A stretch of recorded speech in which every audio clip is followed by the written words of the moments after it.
নীরবে নিভৃতের পর্ব 19 তাসমিয়া তাসনিন প্রিয়া। সতর্ক, এই পর্বটি শুধুমাত্র কঠোরভাবে প্রাপ্তবয়স্কদের জন্য উন্মুক্ত। কি হয়েছে, কেন হয়েছে, কখন হয়েছে আমি জানি না মেহেক, কিন্তু এটা হয়েছে। হ্যাঁ, তোমার প্রতি একটা অন্যরকম অনুভূতি কাজ করে আমার। তবে তোমার অনিচ্ছায় এভাবে ইন্টিমেট হতে চাই না আমিও।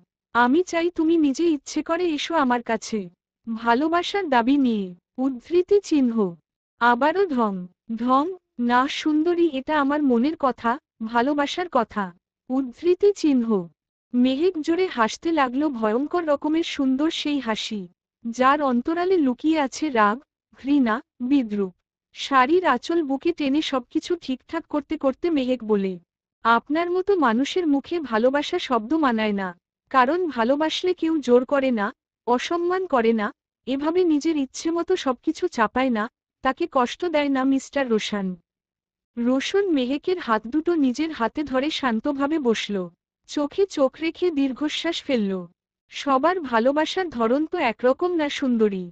আমি তো নায়ক নই। আমার ভালোবাসার মধ্যেও তাই এসব গুণ নেই। আমি সমাজের চোখে ভিলেন।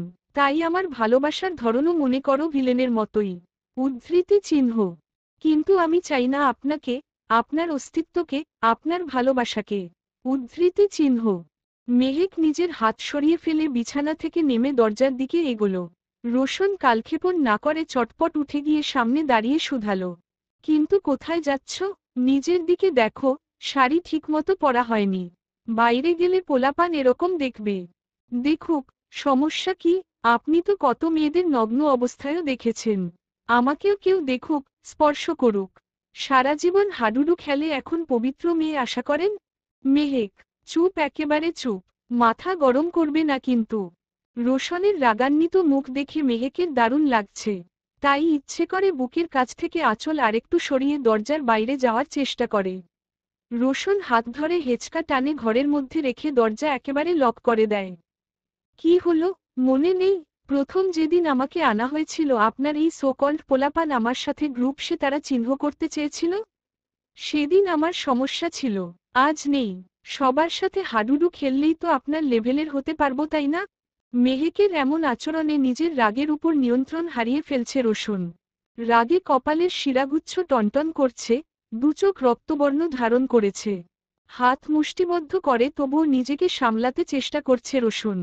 মেহেকের ভীষণ আনন্দ হচ্ছে। ও ভাবছে এসব করলে রেগেমেগে হয় খুন করবে ওকে, নয়তো বাড়ি দিয়ে আসবে। এখানে থাকার চেয়ে মৃত্যু অধিক ভালো।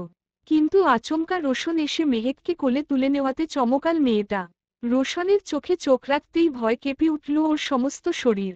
মনে হচ্ছে নরক থেকে কোনো শয়তান উঠে এসেছে, যার চোখে আগ্নেয়গিরির জ্বলন্ত লাভা ফুটছে। রোশন মেহেককে বিছানায় ফেলে দেয়। তারপর পাশের রুমে গিয়ে দুটো হ্যান্ডকাফ নিয়ে আসে। মেহেকের পিলে চমকে উঠে সেসব দেখে লোকটা কি করবে এখন। রোশনের ভাবগতিক বিশেষ সুবিধার ঠেকেছে না। রাগে কি পাগল হয়ে গেছে? খুব শখ সে তারা চিহ্ন করার, তাও অতগুলো ছেলের সাথে। আরে ওরা যখন বলেছিল তখন তুই আমার কেউ ছিলিস না, আর আমিও একটা জানোয়ার ছিলাম। কিন্তু এখন তুই আমার বউ, আমার ভালোবাসা, আমার সবকিছু। তোর দিকে কেউ চোখ তুলে তাকালেও তাকে আমি মাটিতে মিশিয়ে ফেলব। আর সেই তুই কি বললি? তোর শরীর দেখবে ওরা। উইথ। রোশন রাগে ফুঁসতে ফুঁসতে মেহেকের হাত দুটো হ্যান্ডকাফ দিয়ে আটকে দিল। মেহেক ভয়ে চুপসে গেছে ঠিকই, কিন্তু রাগ হচ্ছে। নিজেই নিজের কবরটা খুলল মনে হয়। কিন্তু চুপ করে থাকলে তো হবে না। খবরদার আমাকে কিছু করবি না তুই। আমি তোকে ঘৃণা করি। তুই এখনো একটা জানোয়ারই আছিস আর তাই থাকবি। চুপ। ঘৃণা বলিস আর ভালোবাসা বলিস, তোর সবকিছু আজ থেকে আমার জন্য। ভালোবাসায় না থাকি, ঘৃণাতেই রইলাম। তোর জ্বালা আমি মিটিয়ে দিচ্ছি। বাসর রাতে তুই গ্রুপিং চাচ্ছিলিস না? নে সিঙ্গেল, সে তারা চিহ্ন সহ্য করতে পারিস কিনা দেখ। রোশন উন্মাদের মতো আচরণ করছে। হিংস্র প্রাণীর মতো ক্ষিপ্র হয়ে উঠেছে। মেহেকের শাড়ি খুলে মেঝেতে ফেলে আস্তে আস্তে সমস্ত পোশাক খুলে ফেলল। মেহেক চেঁচিয়ে যাচ্ছে, কুত্তা তারা চিহ্ন, বাচ্চা হারা তারা চিহ্ন, তোকে খুন করে ফেলব। রোশন কিচ্ছু শুনছে না। সমস্ত কথারা ওর কানের বাইরে পর্যন্তই যেন আটকে যাচ্ছে। মেহেকের চোখের জল, চেঁচামেচি কিচ্ছু রোশনকে থামাতে পারছে না। উন্মত্ত হয়ে গেছে সে। রাত কিছুটা গভীর হতে শান্ত হয় রোশন। হুঁশে ফিরে মেহেকের দিকে দৃষ্টিপাত করতেই আঁতকে ওঠে। জ্ঞান হারিয়ে ফেলছে মেয়েটা। চোখে মুখে জল শুকিয়ে কাজল লেপ্টে আছে। ঘাম আর চোখের জল মিলেমিশে একাকার অবস্থা।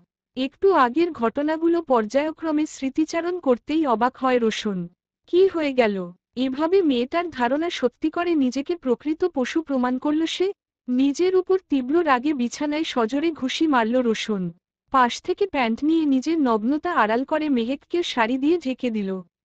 বসা থেকে উঠে পানির জগ নিয়ে এসে মেহেকের চোখে মুখে পানির ঝাপটা দিল বার কয়েক। মেহেক, সুন্দরী, এই সুন্দরী, কথা বলো একটু। প্লিজ একটু কথা বলো। আমি আমি আর কখনো এমন করব না। প্লিজ তাকাও। বাচ্চাদের মতো ফুপিয়ে কেঁদে কেঁদে বলছে রোশন। চোখে মুখে পানির ছিটে লাগায় চোখ পিটপিট করছে। প্লিজ তাকাও। সম্বিত ফিরে আসাতে ধীরে ধীরে চোখ মেলে তাকাচ্ছে মেহেক। শরীর ভীষণ ফুরবল লাগছে। হাত পা নাড়াতে কষ্ট হচ্ছে। চোখের সামনে রোশনকে দেখে সবকিছু খেয়ালে আসে। ঘৃণায় মুখ ঘুরিয়ে ফেলে মেহেক। রোশন কাঁদতে কাঁদতে হাসে। দু হাত গালে রেখে থেমে থেমে বলে, এই সুন্দরী, আমি তো ভয় পেয়ে গিয়েছিলাম। এই শোনো, আমি এসব করতে চাইনি কিছু। বিশ্বাস করো, সত্যি আমি চাইনি। তুমি ওসব কেন বললে? আমার মাথায় রক্ত উঠে গিয়েছিল। রাগে অন্ধ হয়ে গিয়েছিলাম হয়তো। সরি। তুমিও আমাকে মারো। লাগলে পিটিয়ে মাথা ফাটিয়ে দাও, তবুও মুখ ফিরিয়ে থেকো না। উদ্ধৃতি চিহ্ন। মেহেক চুপ করে আছে। কথা বলার শক্তিটুকুও যেন অবশিষ্ট নেই। রোশন নিজের মতো করে আরো নানান কথা বলতে থাকলো, কিন্তু মেহেক কিচ্ছু বলল না। আচমকা ফুপিয়ে কেঁদে উঠল। চমকাল, থমকাল রোশন। মুহূর্তেই হাউমাউ করে কাঁদতে লাগলো মেয়েটা। রোশন বুকে জড়িয়ে ধরে মাথায় হাত বুলিয়ে দিতে লাগলো। তর্ক, রাগারাগি, মারামারি কিছু করার অবস্থা নেই এখন মেহেকের। তাই নিজেকে আর ছাড়ানোর চেষ্টাটুকুও করল না সে। ক্লান্ত শরীরে রোশনের বাহুডোরে চোখ বন্ধ করে ফেলল আবারও। বাড়ির উঠোনে বসে আছেন সিদ্দিক আহমেদ। বসে আছেন বলতে ঝিমাচ্ছে। কি হলো আর কি হবে সেই নিয়ে ভাবনার অতলে হারিয়ে যাচ্ছেন বারবার। পান্তা খেয়ে নাও গো, আরো দেরি করে খেলে টক লাগবে। বেলা তো কম হলো না। স্ত্রী আঞ্জুমের কথায় ভাবনার ছেদ ঘটে সিদ্দিকের। মিষ্টিও দাঁড়িয়ে আছে মায়ের পাশে। হ্যাঁ বাবা, খেয়ে নাও। উদ্ধৃতি চিহ্ন। তোরা খেয়েছিস? হ্যাঁ বাবা। আমি খাবো না এখন। একেবারে দুপুরে গরম ভাত খাবো। মিষ্টি জানে বাবা দুপুরে খাওয়ার কথা বলে সকালের খাওয়ার কথা এড়িয়ে গেছে। এমনিতেই মেয়ের জন্য চিন্তা, তার উপর গ্রামের লোকজনের কথাবার্তায় মনটা বিষিয়ে যাচ্ছে।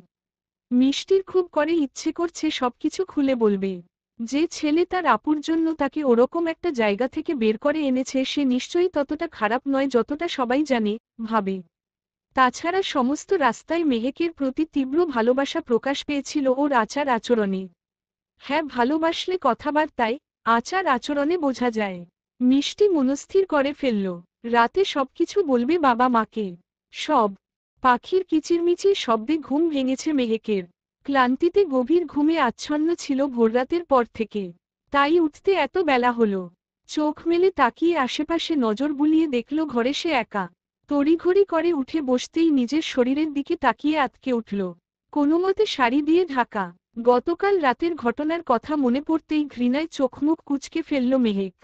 জানো আর, না চাইতেও মুখ থেকে শব্দটা বেরিয়ে এলো মেহেকের। আশপাশে তাকিয়ে বাকি জামাকাপড় শরীরে পেঁচিয়ে উঠে দাঁড়ালো। সামনে ড্রেসিং টেবিল একটা, ওপাশে হয়তো আরেকটা রুম আছে। বাথরুম, ভাবল মেহেক। দরজা খুলে চেক করতে গিয়ে দেখল সত্যি বাথরুম। কিন্তু এই শাড়ি পরে কিভাবে থাকবে আবার? এসব ভাবতেই বাথরুমে অন্য পোশাক দেখতে পেল। থ্রি পিস রাখা আছে, লাল রঙের। নিশ্চিত যে রোশান রেখেছে এটা। জুতো মেরে গরু দান। চলবে। নীরবে নিভৃতের পর্ব 20 তাসমিয়া তাসনিন প্রিয়া। মুক্তমনাদের জন্য উন্মুক্ত। আহনাফ, তোমার কি এবার বিয়ে করা উচিত না? আমার তো বয়স হয়ে যাচ্ছে। জীবন তো কারো জন্য থেমে থাকে না বাবা। বাবারও বলা বারবার এই এক কথায় আহনাফ মোটেও বিরক্ত হয় না। এই পৃথিবীতে পরিবার আর আপনজন বলতে শুধু বাবাই আছে আহনাফের। তাই সব সময় বাবাকে বুঝিয়ে রাখে। রমিজ আলীর বয়স 57 ছুঁই ছুঁই। বয়সের তুলনায় একটু বেশিই বয়স্ক লাগে উনাকে। সবকিছু বিভিন্ন রোগের বদৌলতে। ছেলের যত্ন আর ভালোবাসায় একাকিত্ব অনুভব না করলেও বাড়িতে একটা পুত্রবধূর খুব দরকার ফিল করেন। এতটুকু বয়সে তো ছেলেটার জীবন এভাবে থমকে যেতে পারে না। বাবা তুমি তো জানো বিয়ে নিয়ে আমি আর এগোতে চাইছি না। উদ্ধৃতি চিহ্ন। কিন্তু আহনাফ, একটা মেয়ে তোমাকে ঠকিয়েছে বলে তো আজীবন বিয়ে না করে তো চলতে পারে না। উদ্ধৃতি চিহ্ন। বাবা, আহনাফ রমিজ আলীর হাতে হাত রেখে আহ্লাদি কণ্ঠে ফের বলে, বাবা প্লিজ জোরাজোরি করো না। তকদিরে থাকলে সব হবে গো। চলো চলো তোমার ঔষধ খাওয়ার সময় হয়ে গেছে। উদ্ধৃতি চিহ্ন। দুপুরের খাওয়া দাওয়া শেষে ঔষধ খেতে প্রায় ভুলে যান রমিজ আলী। আজও তার ব্যতিক্রম ঘটেনি। আহনাফ বাবাকে নিয়ে উনার ঘরে রেখে এসে বাজারের দিকে এগোলো। গতকাল রাতে বাবা মাকে সবকিছু খুলে বলেছিল মিষ্টি। প্রথমে বিষয়টা বিশ্বাস করতে চায়নি সিদ্দিক আহমেদ। তবে পরে সবকিছু বুঝতে পেরেছেন। তবুও মনকে পুরোপুরি শান্ত করতে পারছেন না তিনি। যতই হোক একজন ডাকাত কিভাবে কাউকে ভালোবেসে আগলে রাখবে? আদৌ কি তা সম্ভব? তার উপর মিষ্টির জীবনে এত বড় অঘটন ঘটে গেছে, বাবা মা হিসেবে এসব কখনোই কেউ সহ্য করতে পারে না। আঞ্জুম আর সিদ্দিকও ভীষণ ভেঙে পড়েছেন। কিন্তু মিষ্টি বুঝিয়েছে তাদের, যেখানে এতটুকু মেয়েটা সবকিছু সহ্য করেও শক্ত আছে সেখানে বাবা মা হিসেবে তাদের উচিত মেয়েকে মানসিকভাবে আরও সাহস জোগানো। তাই নিজেদের সামলে নিয়েছেন দুজনে। মাত্র সপ্তাহখানেক পরেই মিষ্টির পরীক্ষা শুরু। তাই এখন থেকে মেয়ের প্রতি পূর্ণ মনোযোগ দিবেন বলেন ঠিক করেছেন আঞ্জুম। সকাল থেকে ঘরে বসে আছে মেহেক। একবার বেরিয়েছিল কিন্তু লজ্জায় ফের ঘরে চলে এসেছে। মীরার প্রশ্নে ভীষণ অপ্রস্তুত হয়ে গিয়েছিল একটু আগেই। মেহেক, তোমার ঘাড়ে সব দাগ হয়ে গেছে কেন? রোশন কি তোমার উপর ফিজিক্যাল টর্চার করেছে? মীরার প্রশ্নে থতমত খেয়ে যায় মেহেক। সব ডাকাতগুলো যদি এসব দাগ দেখে মনে মনে কী সব ভাববে? রোশনের লজ্জা নেই, অমানুষ কিন্তু মেহেকের তো আছে। তাই মীরার প্রশ্নের উত্তরে কিছু না বলেই দৌড়ে ঘরে চলে আসে সে। আয়নার সামনে দাঁড়িয়ে নিজের শরীরের দিকে দৃষ্টিপাত করতেই মেজাজ বিগড়ে যায় ওর। গলায়, ঘাড়ে সব লালচে দাগ হয়ে গেছে। ঠোঁটের এক কোণায় কেটে গেছে। একটা মানুষ কখনো এমন করতে পারে? জঙ্গলে থাকে ঠিকই আছে, জানোয়ার একটা। মেহেক মনে মনে এসব ভেবে ভেবে জানালার পাশে গিয়ে দাঁড়িয়ে আছে। সকালে না চাইতেও খেতে হয়েছে ওকে। রোশন নিজের হাতে খাইয়ে দিয়েছে। না খেয়েও তো উপায় ছিল না। রোশন কতবার যে কান ধরে সরি বলেছে তার হিসাব নেই। কিন্তু মেহেকের কাছে সবকিছু অভিনয়, ঢং বলেই বিবেচিত হয়েছে। সুন্দরী, দরজা খুলে ভেতরে ঢুকে বউকে ডাকছে রোশন। লুঙ্গির সাথে সাদাটি শার্ট পরে আছে সে। মেহেকের জন্য কিছু থ্রি পিস আনিয়েছে।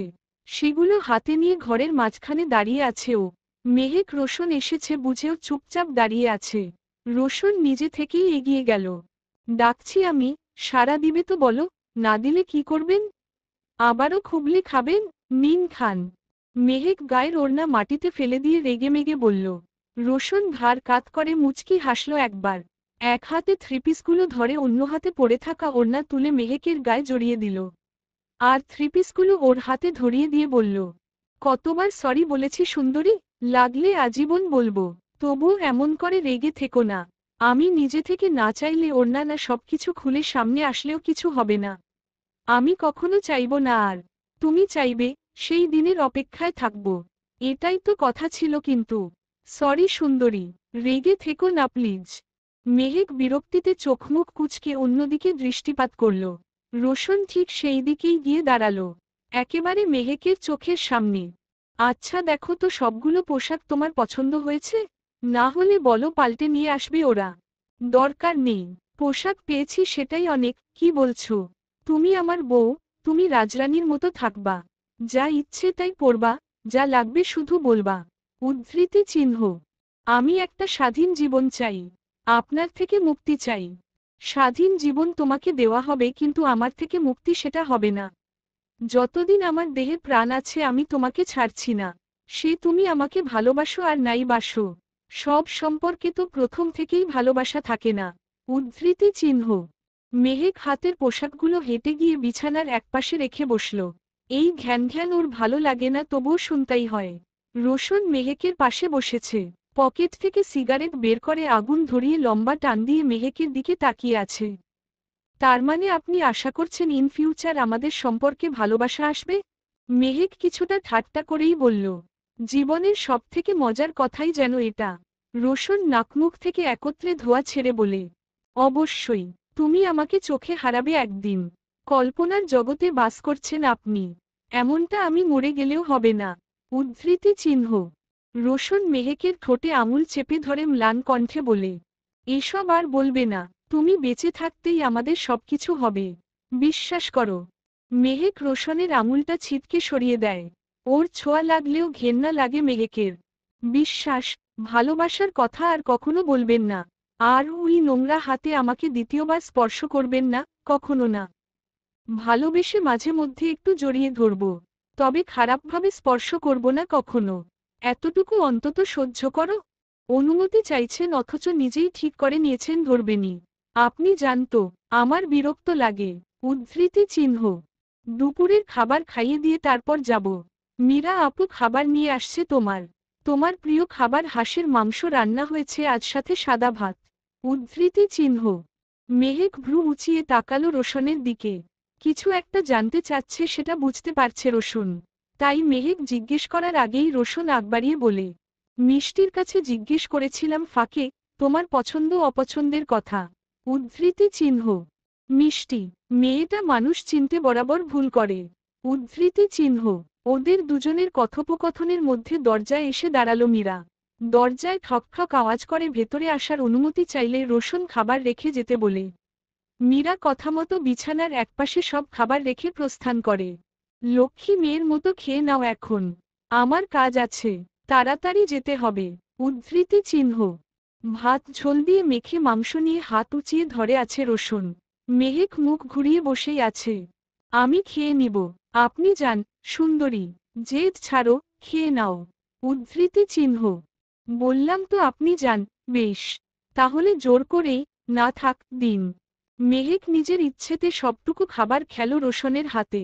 ওই যে কথায় আছে না, পড়েছি মোগলের হাতে খানা খেতে হবে একসাথে। মেহেকের অবস্থা সেটাই হয়েছে। মুখ মুছিয়ে দিয়ে ঠোঁটের কোণে প্রশস্ত হাসি ফুটিয়ে বলল রোশন, এখন চুলগুলো আছড়ে নাও তো, সব এলোমেলো হয়ে আছে। আর মীরাকে দিয়ে মলম পাঠিয়ে দিচ্ছি, ঠোঁটে লাগিয়ে নিও। ঘাড় আর গলার দাগ এমনি চলে যাবে। রাতে দেখা হবে। উদ্ধৃতি চিহ্ন। মেহেক চুপ করেই রইল। কিছুটা ঝুঁকে কপালে ঠোঁট ছুঁয়ে দিল রোশন। মেহেক চোখ পাকিয়ে তাকাতেই সবগুলো দাঁত বের করে হেসে বলল, বিবাহিত পুরুষের জন্য কাজে যাওয়ার আগে বউয়ের কপালে চুমু খাওয়া বাধ্যতামূলক। টাটা সুন্দরী। মেহেকের প্রত্যুত্তরের অপেক্ষা না করেই স্থান ত্যাগ করল সে। রোশন চলে যেতেই স্বস্তির নিঃশ্বাস ফেলল মেহেক। আসবো মেহেক। মীরা আপু, এসো এসো। তোমার আবার অনুমতি লাগে? মীরা ঘরে প্রবেশ করে মেহেকের পাশে বসল। এখন তুমি রোশনের বউ, সেজন্য আর কি। আচ্ছা এই নাও, এই মলমটা ঠোঁটে একবার লাগিয়ে নাও এখন। রাতে আরেকবার লাগিয়েও সেরে যাবে ব্যথা। মেহেকের আবারও ইতস্তত লাগছে। রোশনের সামনে তো রেগে থাকে, তাই লাজলজ্জা কম কাজ করে। কিন্তু মীরা আপু তো বড় বোনের মতো। আচ্ছা আপু। উদ্ধৃতি চিহ্ন। চলবে। নীরবে নিভৃতির পর্ব 21 তাসমিয়া তাসনিন প্রিয়া। মুক্তমনাদের জন্য উন্মুক্ত। মিষ্টি, তোমার কি হয়েছে বলো তো?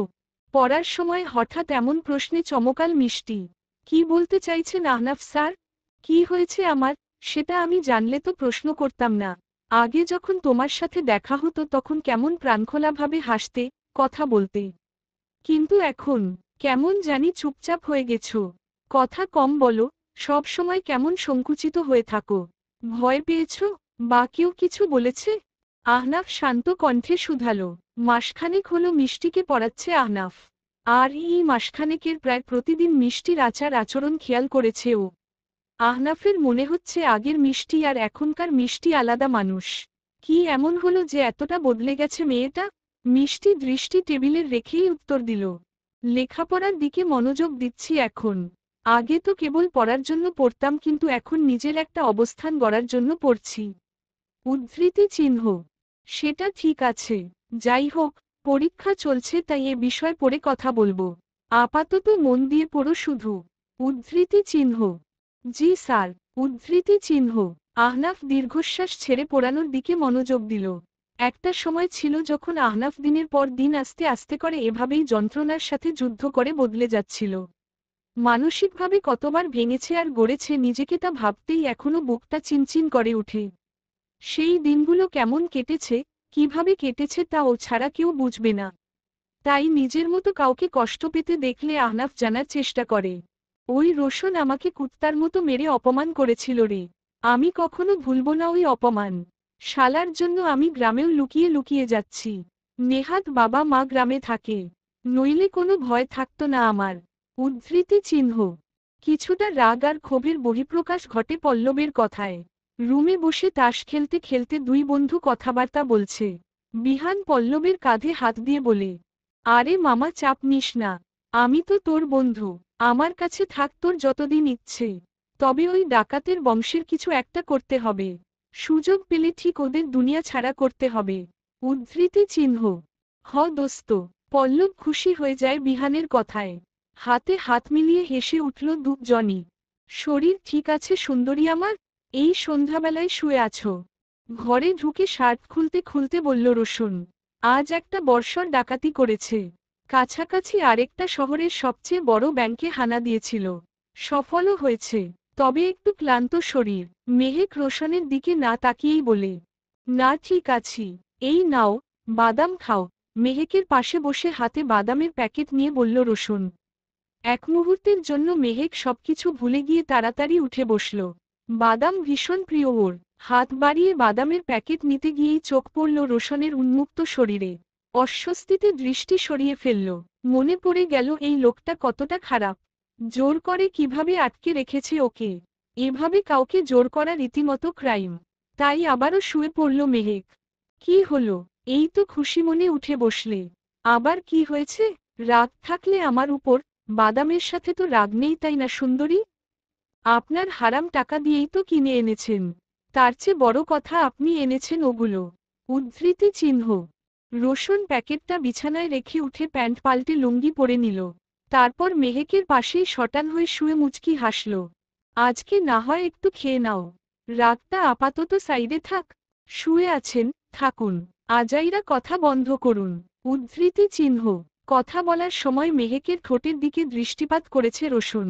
কাটা দাগটা এখনো আছে, একটু একটু ফুলেও আছে। মেহেক সত্যি বলে, আসলেই নিজেকে জঙ্গলের পশু মনে হচ্ছে। নয়তো এভাবে কেউ আদর করে? মলম কি ঠিকমতো দাওনি ঠোঁটে? দিলে তো দাগ থাকতো না। আমার ঔষধ খেতে কিংবা লাগাতে মনে থাকে না। রোশন শোয়া থেকে উঠে ড্রেসিং টেবিলের উপরে রাখা মলম নিয়ে আসে। কাত হয়ে শুয়ে আছে মেহেক। তাই ধরে সোজা করে শুয়ে দেয়। মেহেক ছ্যাঁত করে ওঠে তাতে। কি করছেন, কুল সুন্দরী? কিচ্ছু করছি না, একটু শান্ত হও। ঔষধ লাগিয়ে দিচ্ছি। উদ্ধৃতি চিহ্ন। কোনো দরকার নেই। প্রথমে ব্যথা দিবেন তারপর আবার ঔষধও দিবেন। এটাকেই কি আপনার কাছে ভালোবাসা মনে হয়? মেহেক শোয়া থেকে উঠতে চাইলে রোশন উঠতে দেয় না। এই মেয়েকে মানাতে পারবে না।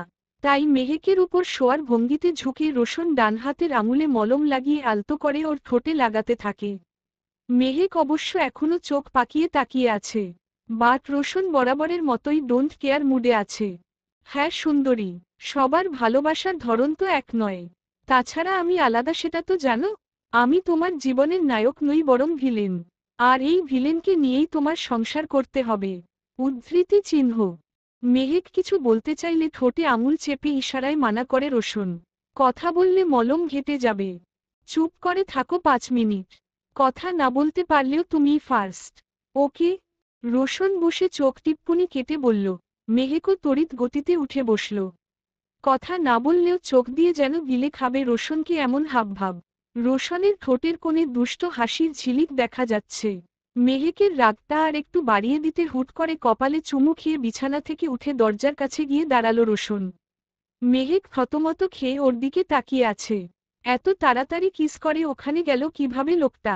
জিন ভূত না তো? সুযোগে সৎ ব্যবহার করলাম একটু। আসলে একটু চালাক না হলে বউকে আদর করা মুশকিল। বসো, খাবার নিয়ে আসছি।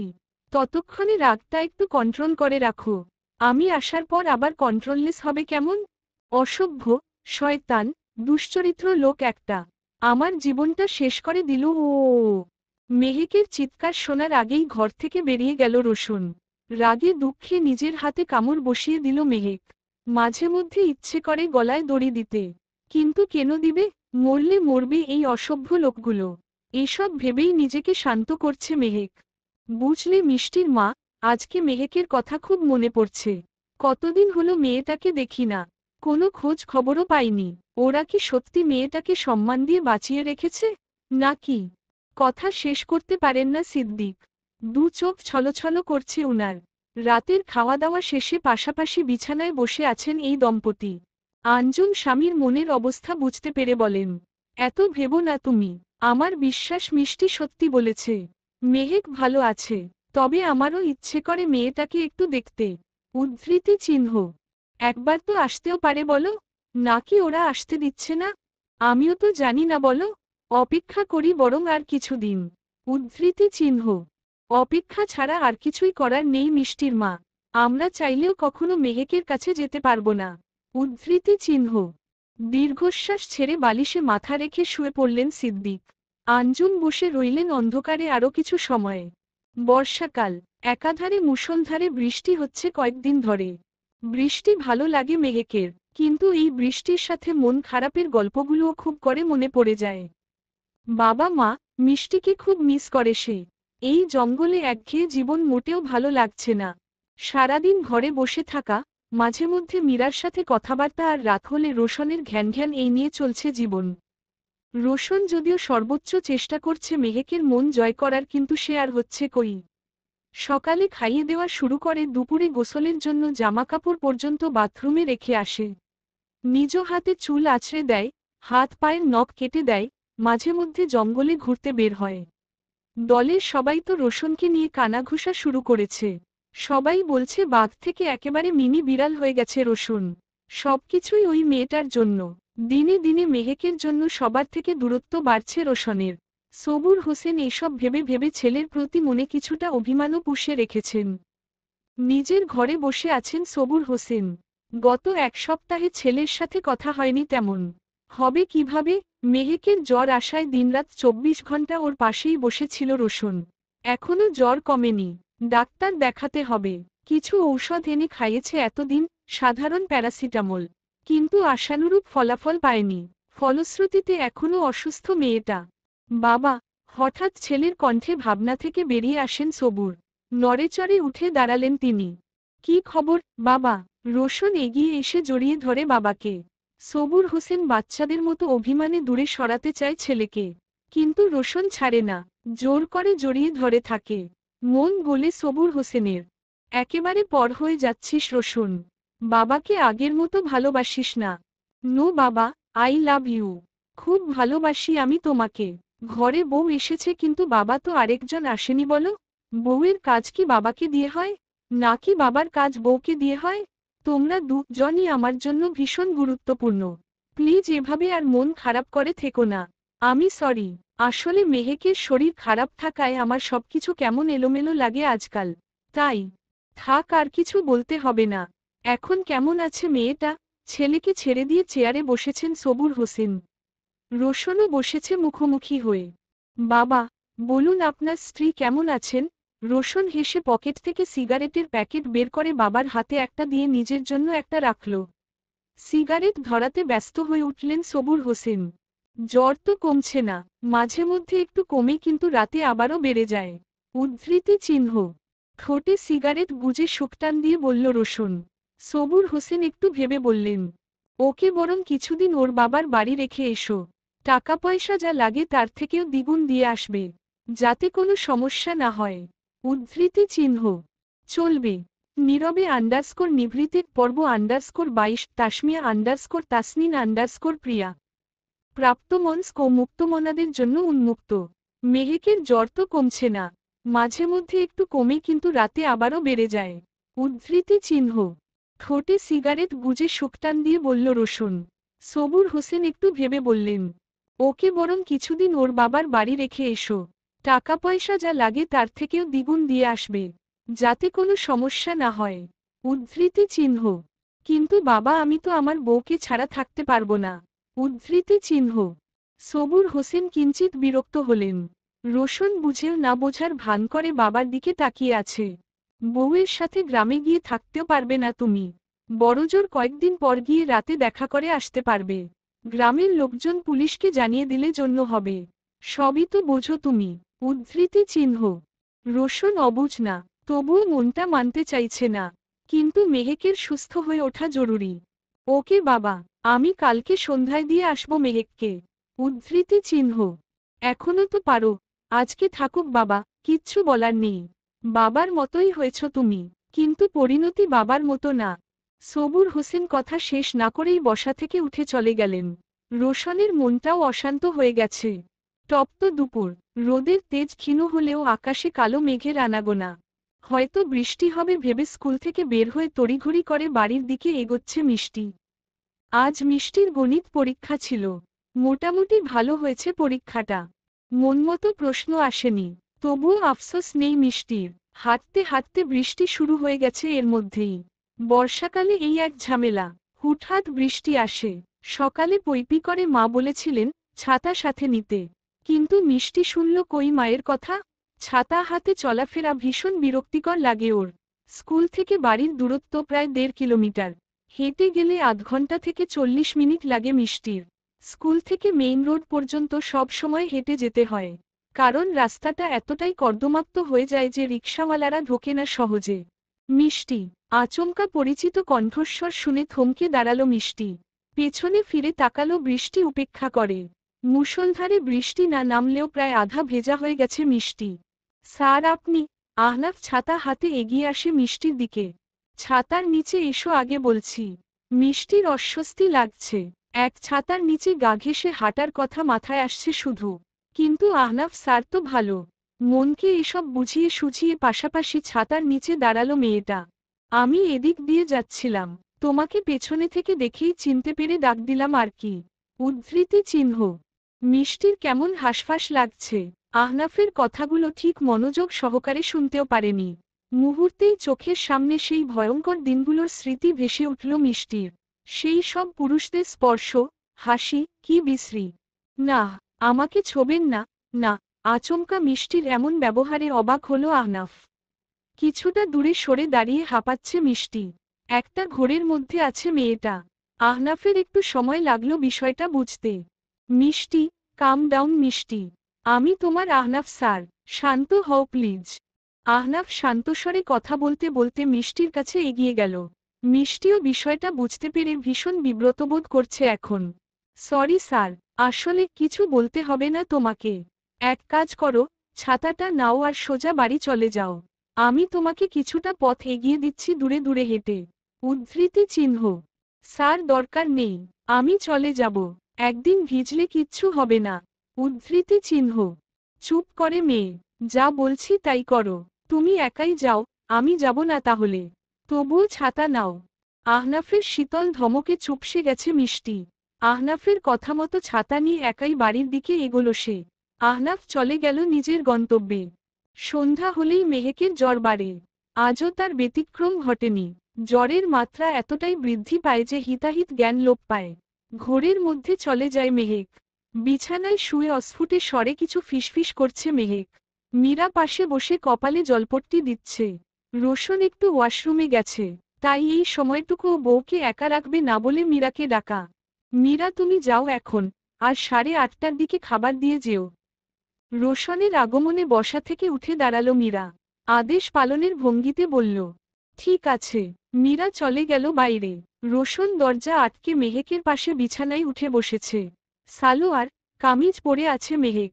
চুলগুলো বিনুনি করা, চোখমুখ কেমন বসে গেছে, চোখের নিচে কালো দাগ, গোলাপি ঠোঁটগুলো কেমন কালচে লাগছে। রোশনের খুব খারাপ লাগছে ওর জন্য।